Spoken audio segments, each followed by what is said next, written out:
Now the first thing that we're going to talk about in this phone is its design.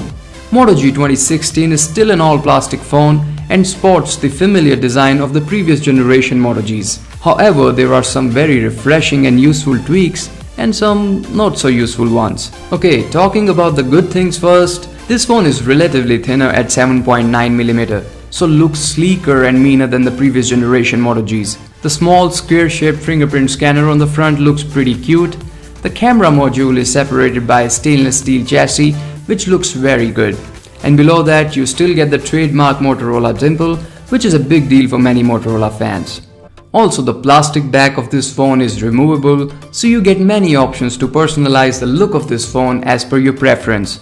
Now this is the thing that Motorola is always known for. But on the flip side, this phone now sports a 5.5-inch screen, which is a big jump of half an inch from the previous generation Moto G, making it a relatively bigger phone and something you cannot manage with a single hand. Also, gone is the curved back design that made the previous generation Moto phones sit amazingly well in the hands. But this time, you get a flat back with rounded edges, which for a bigger sized phone, well, is not as effective. And while Moto G3 was fully waterproof, the Moto G4 has been downgraded in this respect. Reason? The company feels its customers no longer want this feature. Really, Motorola? When did you ask us that?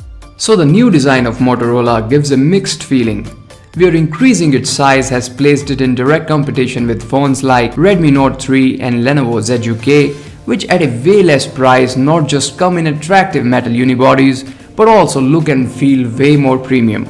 But at the same time, the plastic build of Moto G 2016 has its advantages. It is the lightest and the grippiest among the other phones, ironically thanks to its plastic build. So it would be interesting to see whether this plastic build phone overshadows its metallic counterparts. Now talking about the specifications and performance, this phone comes in two different versions, Moto G4 and Moto G4 Plus. So the Moto G4 features a beautiful 5.5-inch 1080p display that is protected by Corning Gorilla Glass 3, a Snapdragon octa-core 617 processor, an Adreno 405 GPU, 2GB of RAM, 16GB internal storage, 13MP rear-facing autofocus camera, 3000 mAh battery that supports turbocharging, and finally a microSD card slot that supports cards up to 128GB. On the other hand, the premium version of Moto G4, that is the Moto G4 Plus, is ironically not bigger in size. Yes, you heard it right. It has the same 5.5-inch screen.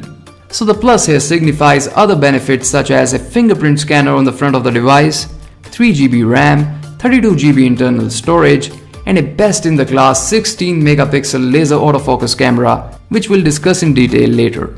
And it retails for 15,000 rupees. So that means you can get all these features by paying just 1500 extra rupees. Now that literally makes the whole concept of the Moto G4 completely useless. Plus, what has really disappointed me is the omission of NFC again. Wait a second, I guess Motorola has an answer to that too. Maybe the customers don't care about the NFC, right? It also doesn't come up with a basic sensor like magnetometer.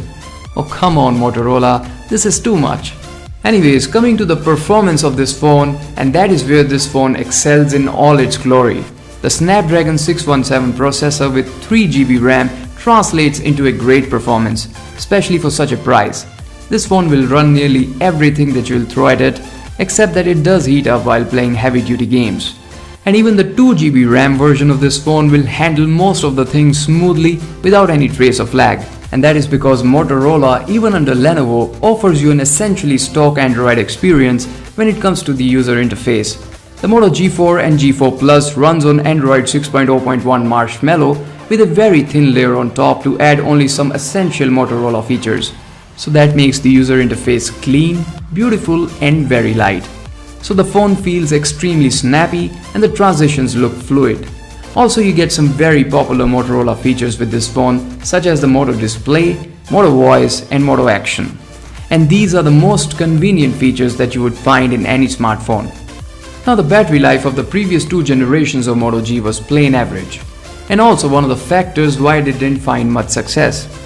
And even this time Motorola has come up with a meager 3000 mAh battery, given that you now have a bigger 5.5-inch display with 1080p resolution. But surprisingly, the battery life of this phone is still above average, It would easily last you a day of medium to heavy usage, but we were expecting something on lines of Redmi Note 3 from Motorola, which unfortunately is not the case. However, the phone supports turbocharging that provides 6 hours of battery life at just 15 minutes of charging, and that is always welcome. And finally, the biggest redeeming factor of the Moto G4 Plus, and not the simple Moto G4, is its camera. Now, Moto G has never been known as a camera phone, but this time Motorola wants to turn things around, and that is why you get a 16 megapixel shooter at the back with f2.0 aperture and a fairly large sensor size. Also, you get dual LED flash and laser autofocus with face detection, so it will focus and lock onto the target pretty fast. And there is also a professional mode within the camera app. That means you can manually control settings like ISO and the white balance. Now all this sounds amazing on the paper, but what's great is that it actually delivers on most of its promises. It shoots excellent landscapes and macros in broad daylight, the level of details is pretty good, and the sensor captures fairly accurate colors. Even the exposure and white balance is pretty decent. However, there are some dynamic range issues that can easily be taken care of by the Auto HDR mode, which is pretty fast. Now even the pictures taken under the artificial lighting looks great, but show a fair bit of color noise on zooming them. The same applies to the images shot in low lighting conditions. But that is definitely not an issue if social media sharing is your main concern. Now talking about the video quality, the camera of this phone though misses out on 4K but shoots excellent 1080p videos. Also, this camera can shoot slow-mo videos but only at 540p resolution, which is a shame. But customers don't use it, right Motorola?